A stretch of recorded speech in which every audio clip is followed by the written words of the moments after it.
Ik ben hier binnengelopen bij Mia Sjorgers Jette en die heeft een hele fijne hobby en die gaat het daarvan vertellen. Ik maak bronzen beelden, dat wil zeggen, ik maak de beelden van hoe het zeer was. En als uiteindelijk mijn model klaar is, dan gaat dat naar de gieter. En de gieter, dan gaat het door zijn brons en dan krijg ik het weer terug. Wie is er dan tot de kunst gekomen? Ik was op een gegeven moment vervreugd thuis en toen ben ik eerst in de modewereld terechtgekomen. Maar op een gegeven moment, doordat ik alles zo snel mogelijk klaar wil hebben, kreeg ik pijn in de nek en dan ben ik daarmee moeten stoppen. En mijn man die maakte al bronzen beelden en ook van steen en van keramiek. Je bent een beetje geïnfecteerd geworden. Eigenlijk wel, uit de plaatjes gelopen hobby. En je hebt zo toch het opleiding ervoor gepakt. Dus toen ben ik dan kunstenaar in Oostenrijk gegaan. Dat heet nu Hoensbroek. Allemaal nabers. Wie komt er eigenlijk tot die thema's wat ze maakt? Ik heb gezien, ze maakt diverse dingen. Ja. Hier, Sjorgers en vastelavond, dat hoort bij een.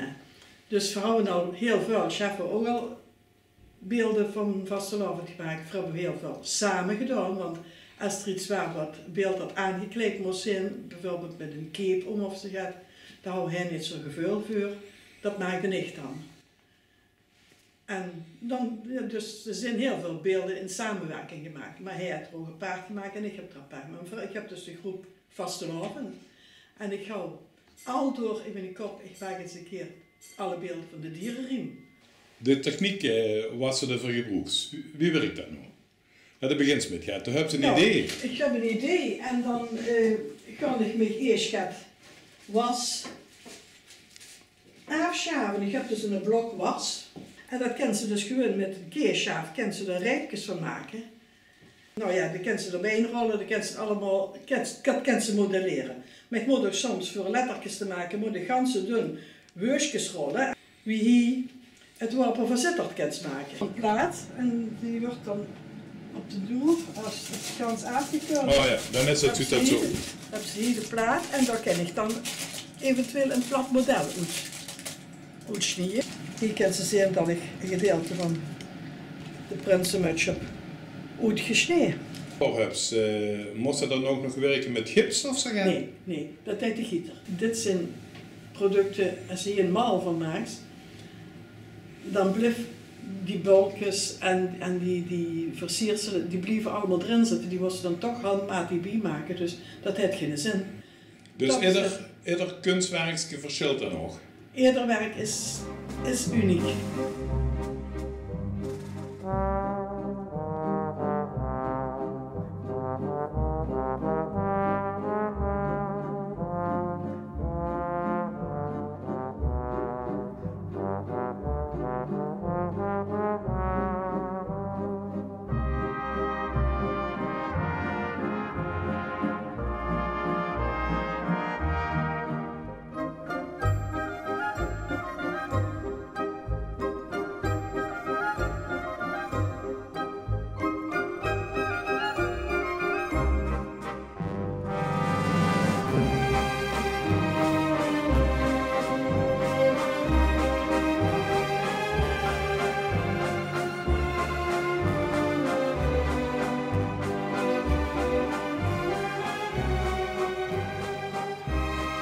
Hoe haalt ze de inspiratie vandaan om een beeld op een bepaalde manier te maken?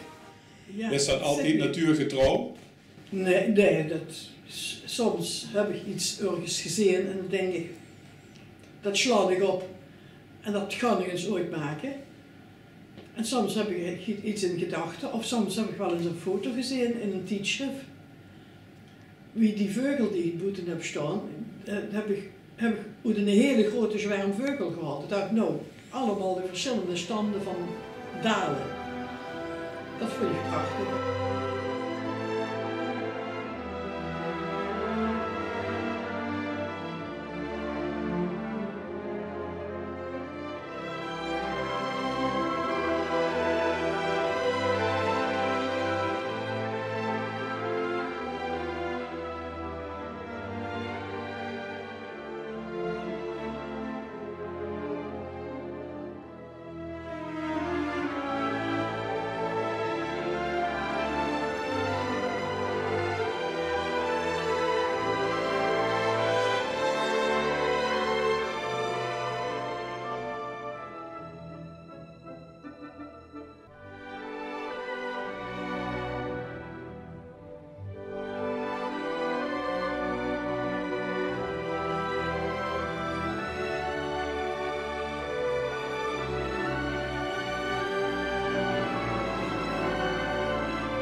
Hoe lang duurt het nu voordat je zo'n werkstukje af hebt?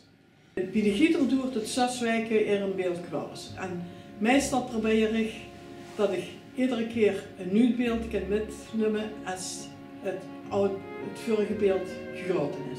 Dus ik probeer ieder 6 weken een beeld klaar te hebben. Dat is die 3 achtereen, die neem ik ernaast nog. Dat is eigenlijk ook wat ik getekend heb. Dat noem ik geborgenheid. Moeder en kind is één.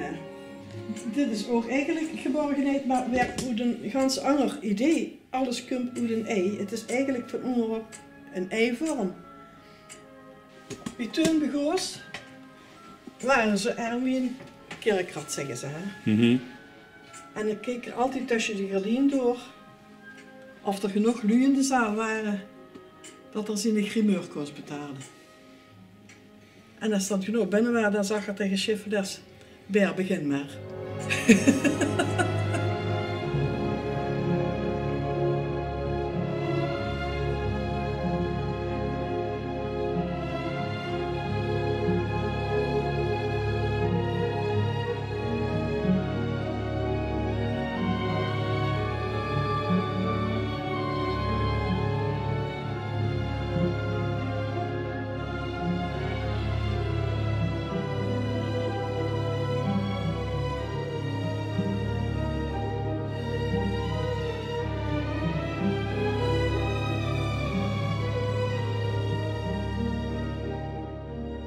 En dat been boven, dat kan ik een beetje ervan aanvallen, omdat er toch een rok over komt.